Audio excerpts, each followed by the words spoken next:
And hello, guys. Hello. Hi everyone. We are really sorry that this podcast is significantly later than normal. Harley and I have Yeah. had a hectic couple of weeks, but good evening, everyone. Welcome to our cup of tea with I am Satara, and this is my homie Harley, and we are really excited to chat with you guys tonight and talk about all things women's soccer and women breaking barriers and we have some great tea to spill tonight. It's piping, right? Harley, is that what we like to call it? The most piping hot tea you could ever hope to serve. Yes. Piping, piping, piping. Yes. So first things first is the NWSL season starts next Saturday. Is that right? Next Friday. It's on Mhm. the 9th. Today's the second, right? Yeah. The former and what is it? The NWSL Challenge Cup champions, the Houston Dash, will take on the Chicago Red Stars. That is actually a rematch of the finals of the Challenge Cup, which was not a disappointment to say the least. It was really No, good. I So I know for think a fact that anything but. yeah, I think it's going to be a really good match. I actually am really looking forward to it. I think Paramount Plus, right? Because they were CBS All Access and now it's Paramount Plus. Is that what? Yeah, I Yeah, think my yeah. mom and I were watching something the other day. We were trying to find it on CBS All Access. Turns out it's Paramount Plus now. And we're just like, I was so confused for like 10 seconds. But You know how confusing it is to like find anything on a streaming service now? There's so I know, many. seriously. There's so Yeah, many for so many. everything. And exactly. I think I have every single streaming service out there, so I'm not even ashamed. But anyway, I believe the game will be shown there, and that will be the beginning of the Challenge Cup. So it's the beginning of an extremely long season for these players. They have the Challenge Cup, and then they have an actual like 24 game regular season. So it is going to be long, but it's going to be exciting. I'm so pumped to see women's soccer back in the States Yeah, back it's on. gonna be So about the most soccer the country has seen in almost a year and a half. So it's yeah, gonna be exactly, yeah, exactly. So exciting. with everything that's going on with the pandemic, it will be really exciting to see everything coming kind of back. And I think most teams are allowing fans back in. Some of my friends in Houston were telling me that BBVA Stadium is allowing, I think, 6,500. So it's not a bad amount. So it'll be really good to see some people in the stands, and it's gonna be exciting. Exciting. Yeah, So, Florida's a little more gung ho, Our oh the yeah, well, Orlando Pride, they're gonna be doing some fun things here. yeah. Speaking of which, Speaking the of which, Orlando yep. Pride just came out with a super cool new kit. Hmm. Gonna put it up here for you guys to see. It is black and purple and it has stars on it. It is super, super cool. Um, Yes. we have NASA like right around the corner from there over in Titusville. They launch rockets all the time. It's super cool. Even Hmm. more exciting when they blow up sometimes, I think. Um, I'm but dead. it's they're very, very cool. And I'm super. This is the first time that I think I've been excited about the kits that they put out because in Yeah, the past they haven't been that great and everyone else's yeah. are usually cooler. And these ones are epic. These ones are so Fire. awesome. And I think Absolute like fire. the coolest thing about it is that these ones have a backstory to them. So they're supposed to be for the unsung female heroes that helped NASA reach the moon. And to commemorate the kit, they launched it into space. They launched one of the jerseys into space, which is absolutely bonkers. I don't know if that's like I mean maybe that was like an April Fool's thing or something, but if they did that, I swear that's hilarious. Yeah. But beyond that, going back to the conversation of like the importance of this kit, it's about paying tribute to women who are trailblazers, women who Hmm. are breaking barriers, and women who may or may not be still overlooked in the eyes of history and the future going forward. And that kind of leads us into the main conversation of tonight, which is talking about the pay gap existing in professional sports today. Okay. Yes. Yes. Yes. Yes. Yes. Yes. Yes. Yes. So if for those that don't really follow the NBA, WNBA, I just stumbled upon a fury of tweets by Draymond Green, who, for those I don't know, plays for the Golden State Warriors, and is making a smooth like $20 million a year. So this man, He's doing all right for himself. he's doing all right. He's out here making a lot of money. So I think the whole conversation came up, I want to say earlier this week, and he was talking about that he was tired of hearing, he was referring to WNBA players of complaining about the pay gap between the NBA and the WNBA. And yeah, he said that they're doing the themselves players a disservice by complaining. Yes, a disservice by complaining. And listen, and Harley, you sent me an article earlier today that I think gives you a little bit more in-depth understanding of like what it was that he was trying to get across. And I think his intentions were okay, but I think he was addressing the wrong people. And this is the reason why I think that is the fact that he's right. Okay, like we see these big time companies talking about women empowerment, you know, how we want to, you know, increase, you know, more equality for women, but their words, obviously, the actions don't back up what they're saying. It's as simple as that. And he's saying that instead of these players complaining, they need to, you know, they need to talk to these companies about, you know, doing more for them and everything. And here's my thing. When you sitting on $20 million, of course you can say whatever the hell you want, right? Like you're sitting on 20 mil a year. Go ahead, do your thing, right? But when you are not experiencing the things that these women are experiencing on a consistent basis, I just feel like you really just need to chill with it, because I get what he's saying, but like you and I were talking about earlier, these women get paid to perform and to, you know, to succeed at their sport, right? They get paid to play, to win games, to be successful. They're not getting paid to, you know, be these brand ambassadors, to market their sport, to, you know, to get people to buy in. Like that is what the umbrella of the WNBA and the NBA to an extent are designed to do. It's to help these women get their names, their game out there, point blank, period.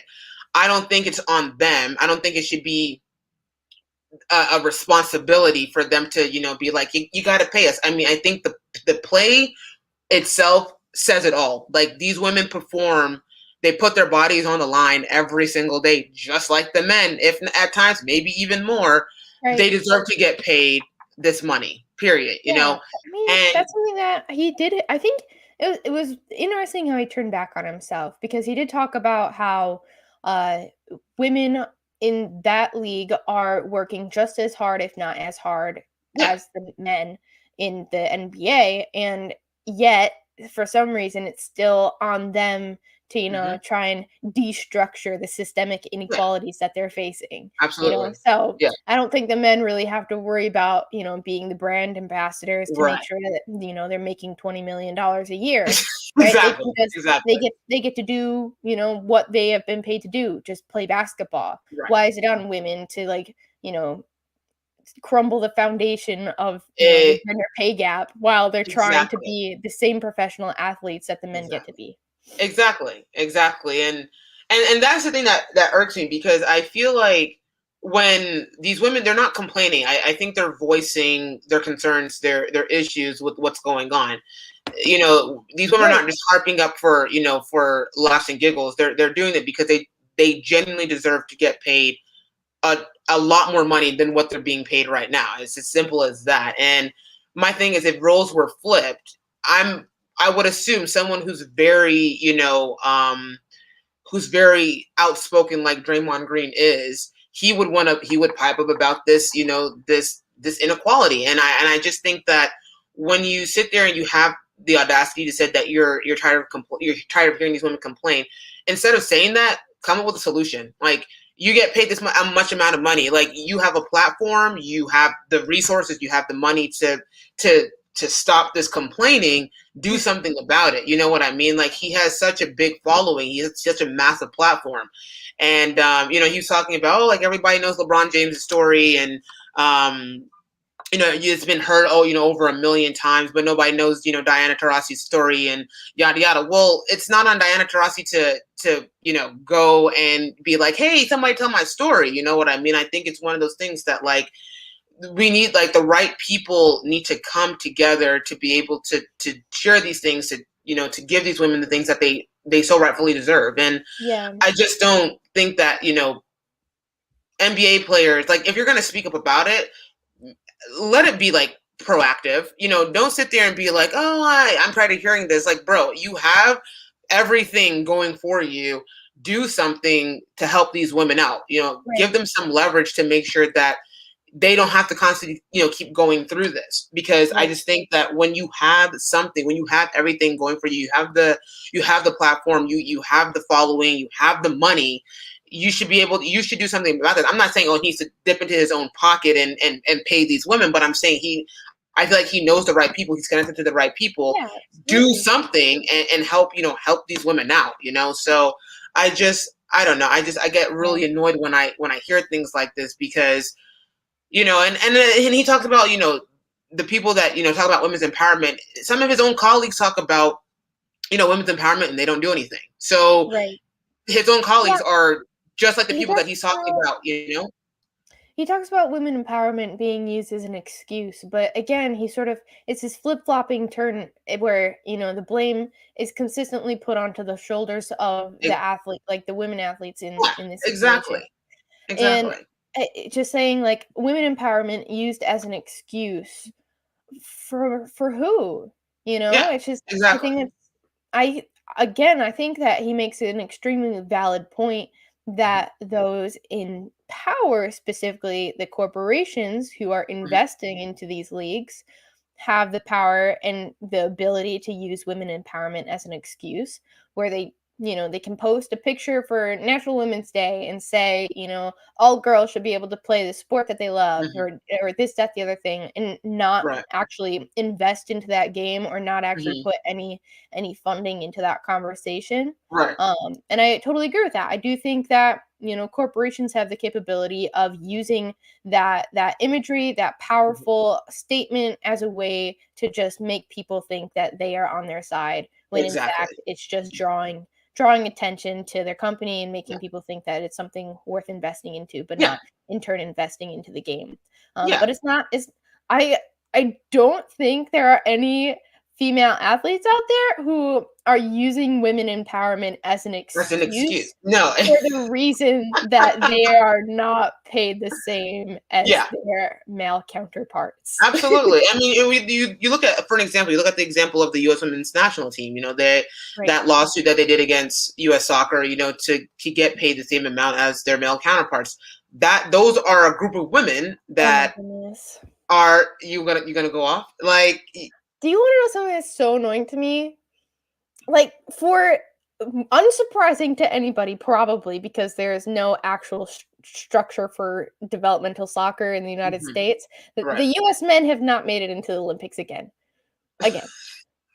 Unsurprising. However, people are like, "Oh, the US will not be in the Olympics." Have you forgotten about the most successful Yeah, soccer team in the yeah, entire world? yeah, exactly, and Excuse me? that's what you know what? Honestly, when people were saying that just went completely over my head because I'm just like, I think it's come to a point now where you almost become so numb to the ignorance that surrounds us. You know what I'm saying? And Right. I think that is where I'm at right now with all of this. I'm not gonna sit here and say that I'm shocked that they didn't qualify. I'm not shocked.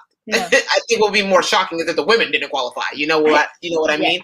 And this is not to sit here and talk down on the U.S. men's national team in any way, shape, or form, but this is exactly what we're talking about. With the women can qualify for the Olympics with their eyes closed and their hands probably tied behind their back, and that would be that. You know what I mean?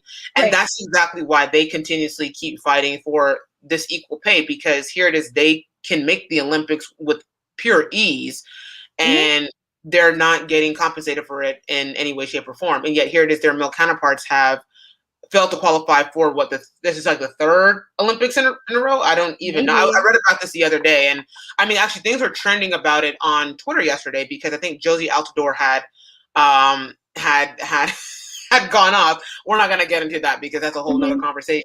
But Right. but yeah, I think I saw that this was like the third time that the men didn't qualify, and it's like right there, that right there is an argument. There's several arguments as to why these women deserve to get paid, but this right here is a prime example, and I just think that circling it back to Draymond's comments and whatever is here it is that we actually do have women who are fighting, right? Like fighting tooth and nail, actually have been in the courtroom, have, written this long thing and have fought to get this and nothing has happened. So it's like you're damned if you do, you're damned if you don't. So Right. I just like you can't win, and so then when you see comments like what he's saying and it's just like, oh, I'm tired of hearing him, just like, bro, like chill with it. You know what I'm saying? Like Yeah. there's No one nothing. was asking him. No one. Nobody was asking you for your opinion. Granted, I know he's obviously talking about the WNBA, but those women are in this same exact boat as Right. any other women's sport across the board. You know what I'm saying? And so it's crazy, and it really just grind my freaking gears because I'm just like people who sit there with with this level of entitlement, thinking that the world owes them something, or and he's really out here spewing things like he's saying something, and I'm just like, but you're not though. You sound dumb as hell, and I don't get people who feel like you can speak on something when you haven't experienced it. You can't speak on something. That's like speaking on, that's like somebody who isn't black speaking on the black experience in America. You can't speak on something like that, you know what I mean? And I don't get it. Like Yeah. he's I a think that's very really well, where yeah, it's a I think very that's where well it paid came athlete. from. Yeah. He's an amazing athlete. He's clearly shown He's that, great. he's Yeah. done everything right to be at the top of his game in, you know, one of the most watched leagues in the world. I mean, the Yeah. NBA makes a gajillion dollars. It's Hey, insane. really, I do think though, having a feeling like women are coming from a place where they're just merely complaining about something as though it's something like, "Oh, I like complaining about the dishes in the sink," or something like right, that. It's just right, it's right. something that can just be easily changed and is only a minor inconvenience, but Yeah, it's their entire life. it's That's something like that at the grassroots level of soccer is something that is constantly keeping women out of the game because they have to choose between whether or not they can actually live, make their life happen or play the game that they love because it's just too exactly, expensive. They have to exactly. sacrifice work, they have to sacrifice family, they have to sacrifice far too much to just play a Yeah, game that I can see men go out on any kind of Sunday and there's hundreds of them just yeah, playing for as long as they want the entire day. The entire yeah, day. yeah, And so that exactly. scales up into that professional league where even at that point when women are still getting paid, it takes everything that they can to just make things work. I know a player, I don't know if I can name drop. Her name's Jasmine Spencer. She used to play for the Whoa, Orlando yeah, Pride. Yeah, yeah, she's a lovely human being. She's marvelous. But when she was here, she had to work uh, out of her mind to make sure that like she was able to keep doing the things that she loved to do. mhm, She worked forever to get into a professional game and then to be in that position and still having to hold training camps just so that she could make sure she could pay the bills. yeah, It's just like yeah, obviously like, that's her story and she can tell it, but that's just one example that I know of just millions of women who want to play the sport that they love, but they have to choose between whether or not they're going to survive in this world mm. or do something that it seems like men can just do whenever they want, Yeah, So absolutely. And it's funny that you speak about Jasmine's experience because a very similar, not very similar, but a crazy situation happened about 3 weeks ago. I was scrolling on Facebook, and one of my former teammates that I played with in Houston has started a GoFundMe page to get her car fixed. I saw that. I I was saw like, that. what the heck is going on? And Are you kidding me? So I opened it and I thought, what the heck? And her car had broken down, and she clearly didn't have enough funds to get it fixed. So she's seeking out to the public to help her, with getting this fixed. And I think she raised way over her goal. Yeah, people To really make rallied sure, for her. yeah. And I'm just like, what the heck? This is crazy. Like, we got players who are whole professional athletes having to start a GoFundMe page to get their cars fixed because they don't make enough to get their car fixed, or they don't make enough, like it's dipping into like what they make, the little that they make Right. so But I'm just like, Satara, they're just complaining. they're just They're just complaining. complaining. They're just complaining. That's right. It's a minor inconvenience. No, it's not. Look how this stuff goes beyond, what was just said at the surface. And Right. that's what I'm talking about. Like, when you don't know what it's like, you do not need to speak up on something that you have. Yes, if you are going to speak up on it and have a solution, absolutely, by all means, please go and do your thing. But if you're going to sit there and say that these women complaining are inconveniencing you, and they're irking you, or they're annoying you, I don't know what to tell you, because it's going to constantly keep happening, because they're not complaining. They literally are voicing the issues that go on within their lives, what goes on within their careers, and they have every right to do that. It's not. I just don't think that. It really was appropriate to sit there and be like, oh, yeah, this is bad. Like I said, I think his intentions, to an extent, were. I don't even know. I don't think he's trying to take away from the women's game. I just do think that it was coming from a place where he really didn't know what he was talking about, and sort of stepped into something he didn't realize was actually an issue that has been ongoing for years and years. Yeah, and I think anybody in any situation like this, if you just take a step back and you actually, listen to, hear people's stories, listen to their stories, their experiences, their journeys, I think his take on it would be a whole lot different, 100%. And I agree. These corporations, they need to do better. I agree. This is exactly what it comes down to. They need to do better. You can't just say one thing and then you don't really back it up with any sort of action. If you're going to say, women empowerment, every little girl should have the same opportunities, and every little girl should be able to play the sport and, get paid at, the same amount as their male counterparts, then put your money where your mouth is. Let's see it happen. No one's stopping you from helping that, And so this kind of goes into the next part, what we're talking about, the partnerships that in comparison to the NWSL and the MLS. Harlie, please let the audience know what's going on.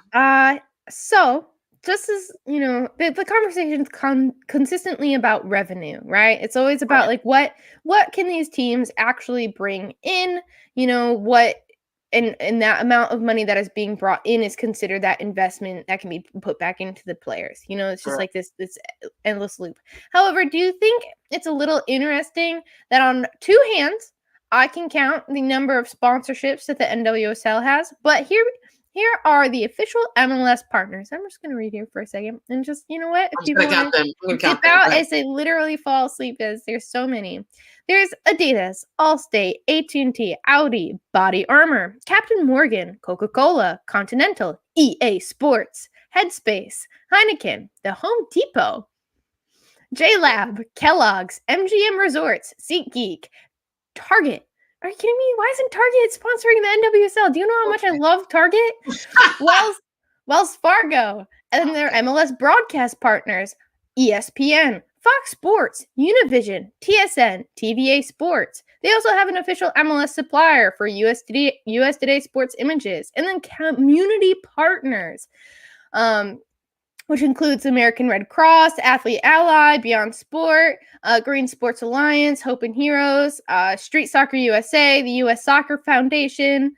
The list is exhaustive. And you're telling me that these organizations, you're telling me that Target cannot, be a part of what the NWSL is trying to build in America?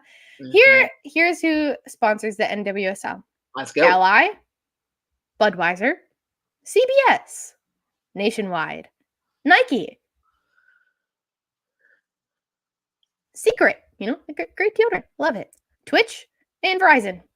I mean, I'm sure there are things going on behind the scenes. I'm sure there might be more than that, but those are the ones that are listed directly on their official sites. I mean, who does that come down to? Is that the player's responsibility? Is that the player's responsibility who not only have to be full-time athletes where they're training multiple times a day, making games, traveling across the country to make a product that people are supposed to be investing into.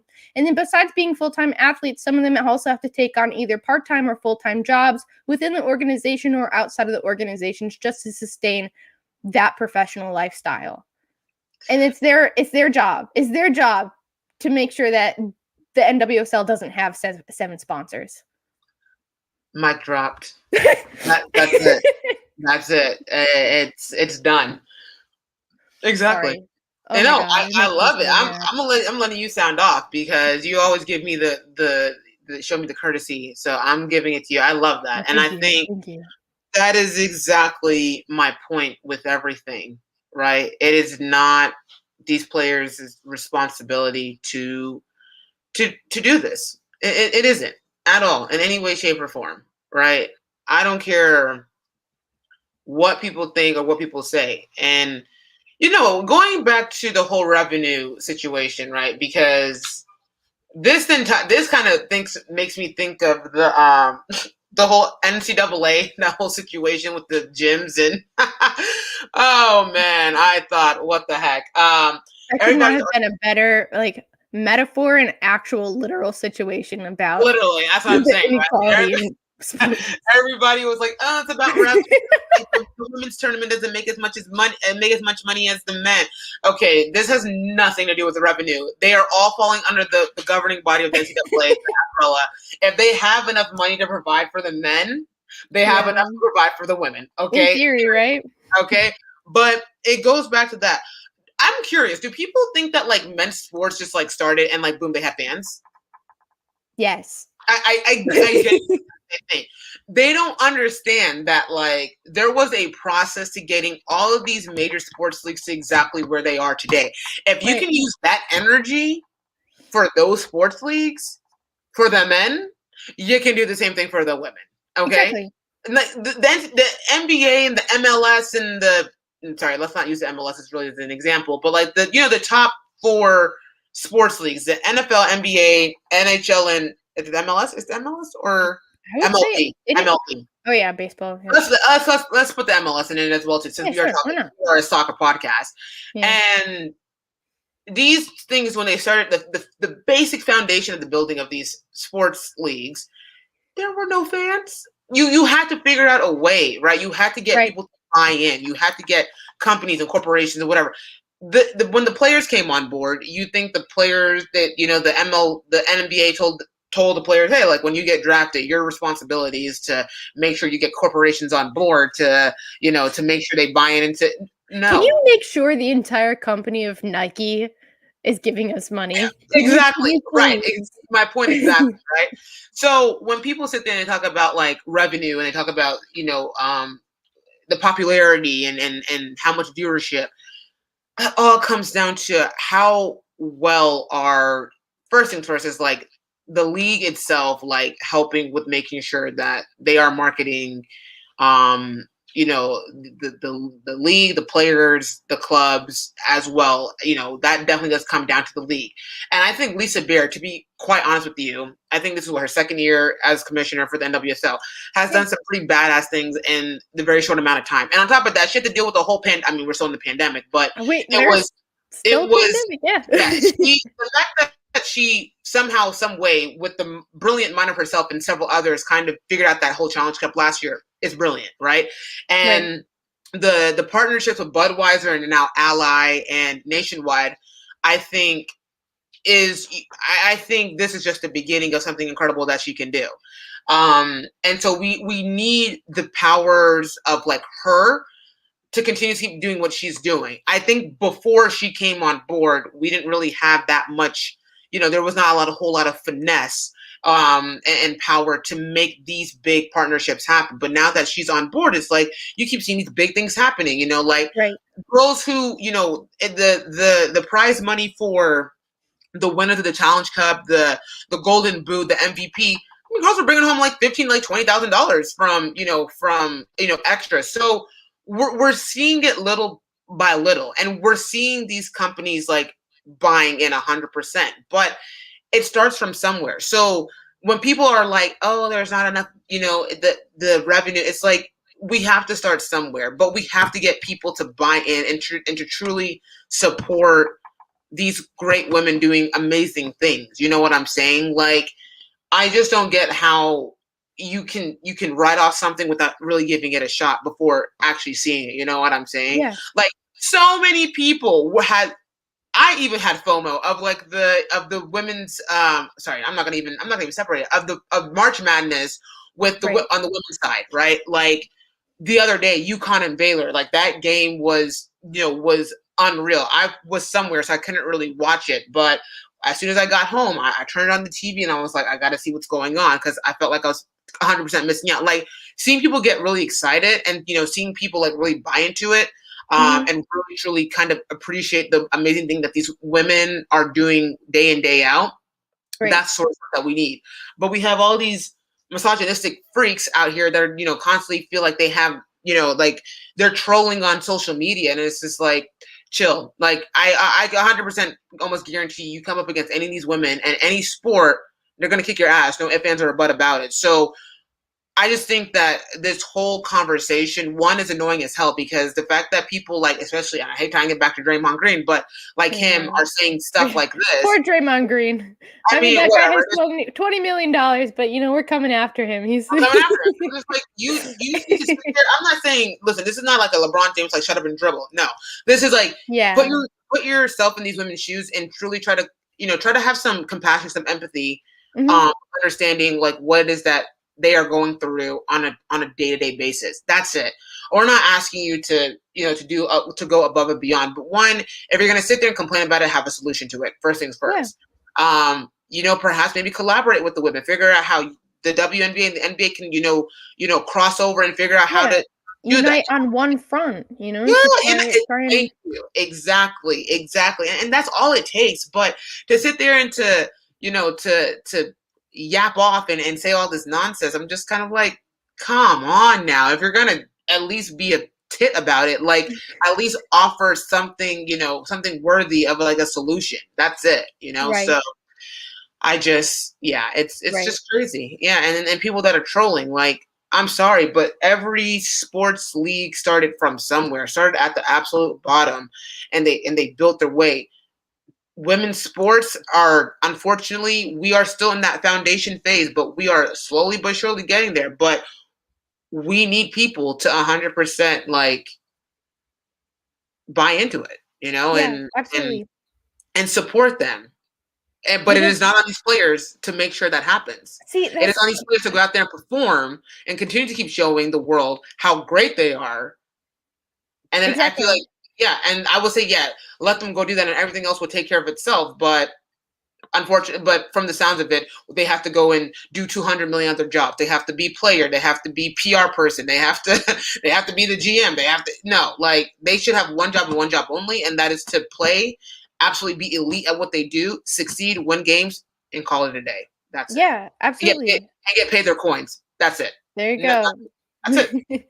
Nothing I more. just, I was just sitting here thinking about it, and it's just, I constantly hear people talking about like they're buying a product, and what is the product? It's the athlete, right? Like Exactly. if they are trying to be the best product they can Hmm. be, I don't like dehumanizing people, but if we're gonna think about these athletes as just products, Okay. right? Their quality is determined by the amount of time that's put into them. Yeah. And they shouldn't have to worry about being anything other than the product they're expected to be, which is Yeah. just an athlete. You know, Exactly. the Exactly. the struggles with revenue is, I think, honestly, is a top-down problem. Mhm. Imagine like everybody at the bottom. I'm not going to say athletes are at the bottom, but they're essentially the foundation that makes these leagues, or the people Mhm. who, step out there and put a product out there. But, those who are in charge of their own organizations, and those who are in charge of the leagues as a whole, that's mainly where the power comes from. And I will always sincerely believe that the person who has $100 million, has infinitely more say and sway over the people who are struggling to make ends meet, just to, make something happen on TV for people Exactly. to watch. So, Exactly. Exactly. um, Absolutely. Yeah, that's it. That is the conversation right there. boom, there it And is. I hope the world hears this, because this is, I think, something that truly needs to be said. When it needs to be there. Like, I can. You have such greats that play in the WNBA, and like their name should be as relevant as like a LeBron James or Absolutely. a Kevin Durant or whoever else. You know what I'm saying? Right. And that's the shameful thing is that it isn't. Hmm. And but it's not their fault. You know what I mean? They're doing everything right. They're literally going out there being the best at what they do. And Hmm. I don't think there's anything else more that they need to do or should do. Like, that stuff should just fall onto how easy. I mean, but see, this is the thing though, right? And what I've noticed a lot with like male athletes is that it starts a lot at like the high school age. Seeing how these young high school like football players and basketball players, like, there's so much attention like on them from, you know, when they commit to schools, how they make this big whole thing. Yeah. When they're Yeah, I committing. mean, football teams, oh my goodness. It's When I was insane. when I was coming up in high school, our football team, we weren't even an affluent school. We didn't have the most money. We were a public school in a relatively low income neighborhood, Right. and the football team somehow managed to have 4 different uniforms, but the women's soccer team had to share our uniforms with the flag football team. I just See, that's the thing that actually is. That's what I'm talking about. It's not. It doesn't just start at like the professional ranks. This thing literally starts like from the in high bottom. school and maybe even middle school. I just don't. It's just like the amount of attention that these men, these boys and slash men are given at such a young age. It's wild. Yeah, So here's my solution: we give the same sort of energy to the girls who are absolutely. committing to their universities. Because when you look at like on Netflix, there's like that. There was a show called QB1 where like players like Justin Fields, who's probably about to be a top 5 pick in the upcoming NFL draft, he was on it. I think Tate Martell was on it. There was a couple other like now very like high profile quarterbacks in college or in the league that had a whole Netflix series about them. If we're gonna give that energy to anybody, if we're gonna give that energy to these high schoolers, then we need to give the same energy to the high school female players as well too. Yeah, Whether that's basketball, whether that's soccer, volleyball, softball, I don't care. We just need to give that same energy. So I'm gonna propose that. yeah, I'm gonna do something. absolutely. I'm gonna do And this something. is, But it not to be a very, very dead horse that I think we have at this point. Um, I mean, no, I'm not gonna minimize our conversation. It's very important. Every aspect of it is. But I do, going back, because like everything that I do has just been at the local grassroots level. yeah. And Yeah. it just, how can you expect, the product to match that of the men's side when Mhm. men are able, from every part of their life, are able to achieve greatness? Mhm. But, going up, it's like I don't it's like a culling of women as they are growing up. They graduate high school and that's it for them. What if you Mhm. had an amazing star growing up through high school who could have really made an impact on the league, but like she never made it because there just wasn't an opportunity for her. There wasn't support for it.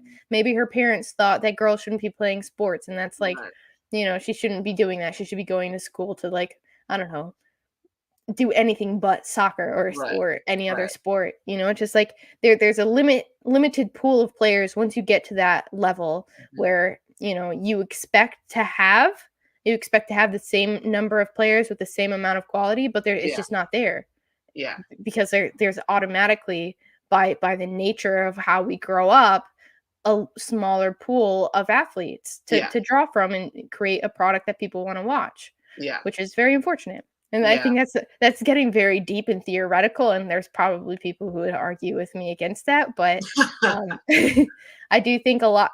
It's everything that we talk about. I think this is our fourth show, right?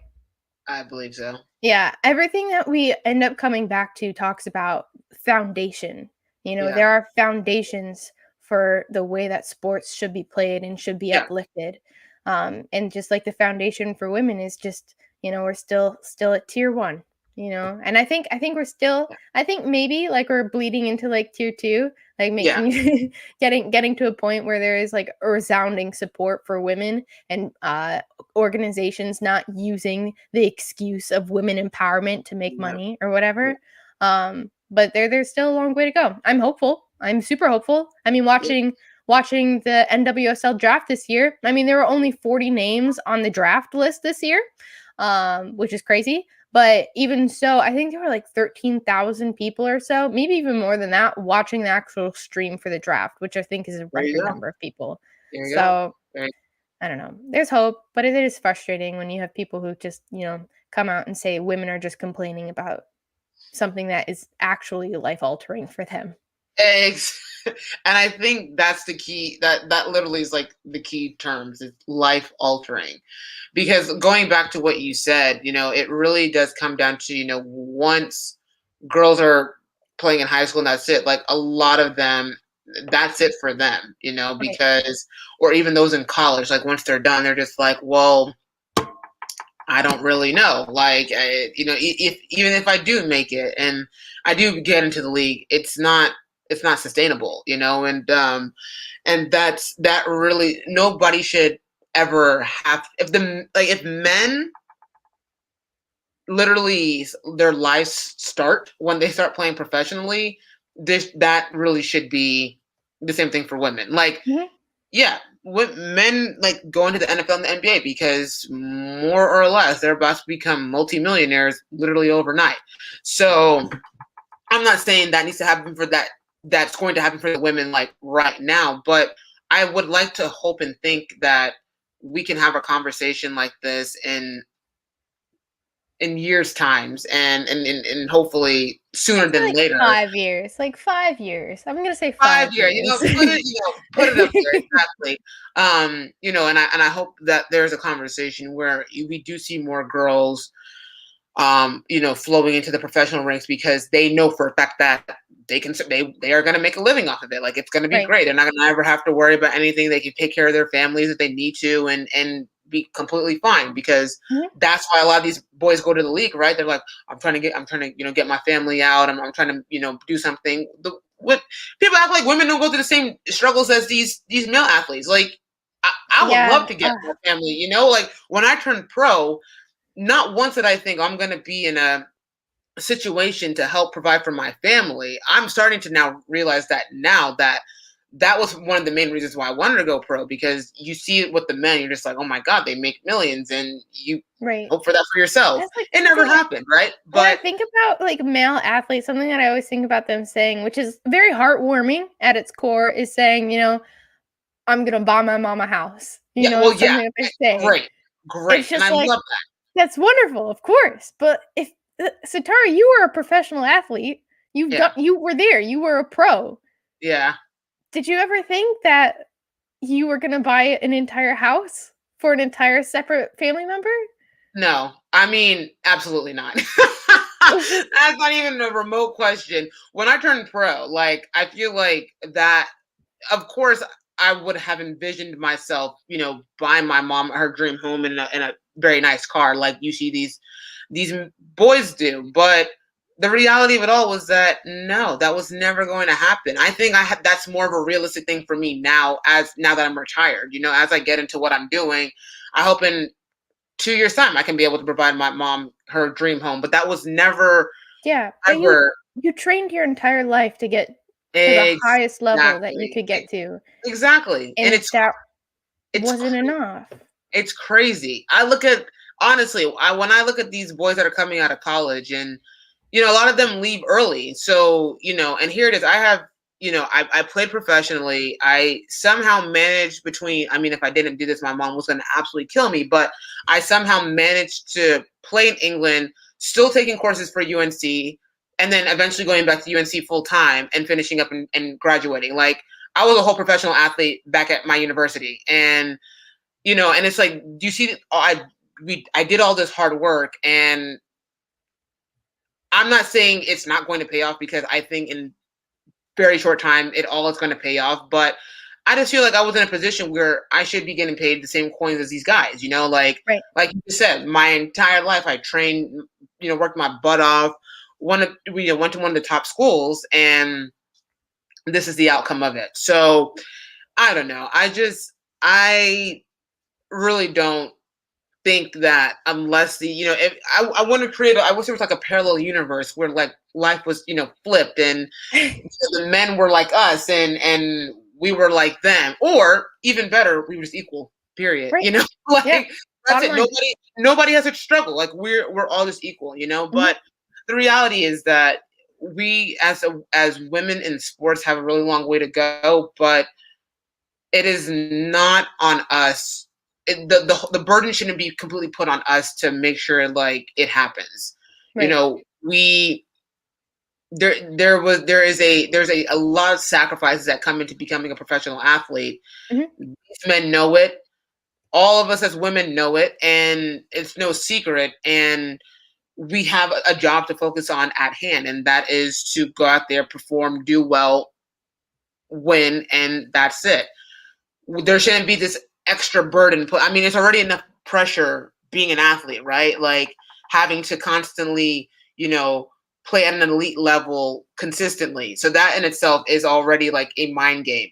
Now you're telling women that they have to now have another burden, and that's, it just doesn't make any sense. So No.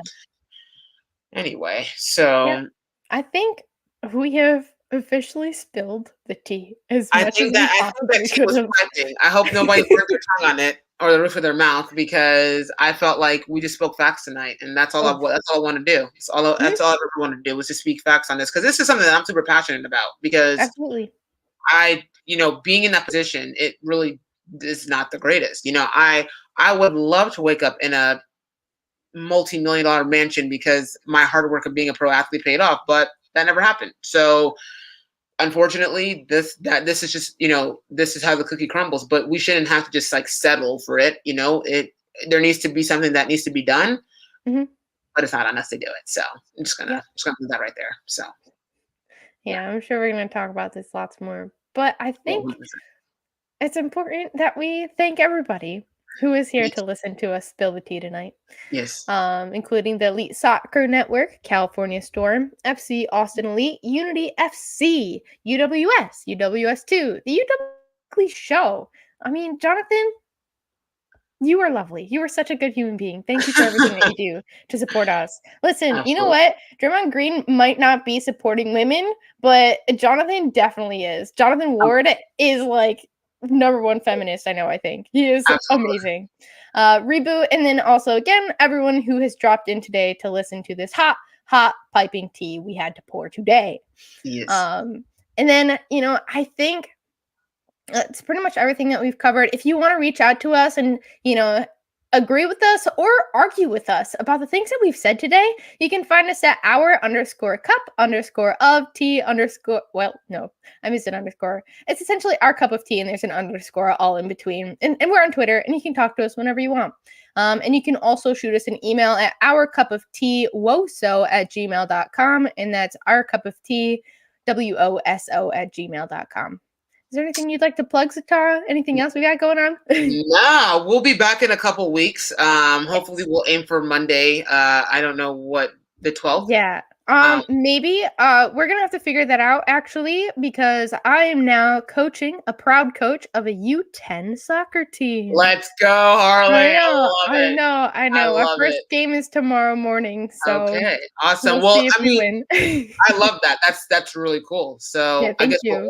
we'll figure that out, Yes. internally. But Mhm. But in the meantime, thank you to everyone that viewed and that came in, watched tonight, and heard us absolutely sound off. We really always appreciate it. The love is so always appreciated, and yes, and of course the recordings of this show will go on all our socials, so be on the lookout for that. And like Harley said, if anybody wants to reach out, whether that's to talk about this even more, even discuss something different, maybe perhaps a different topic that we could talk about next week, or even argue. We're always here. I'm always around. Harley, I know you're coaching now, so Yes. you may not always be around. But again, thank you all for coming in and tuning in tonight. We really appreciate it. I wish everyone a good Friday and a very happy Easter. And Oh yeah, happy Easter. happy Easter to everyone. And we will be back, and we'll see you guys in a couple weeks. Absolutely. All right. I'm Satara. This Yep. is Harley, and thank you for tuning in to our cup of tea tonight. Y'all have a great weekend. Stay safe, and we'll speak to you guys soon. Have a good Peace. night, guys. Bye.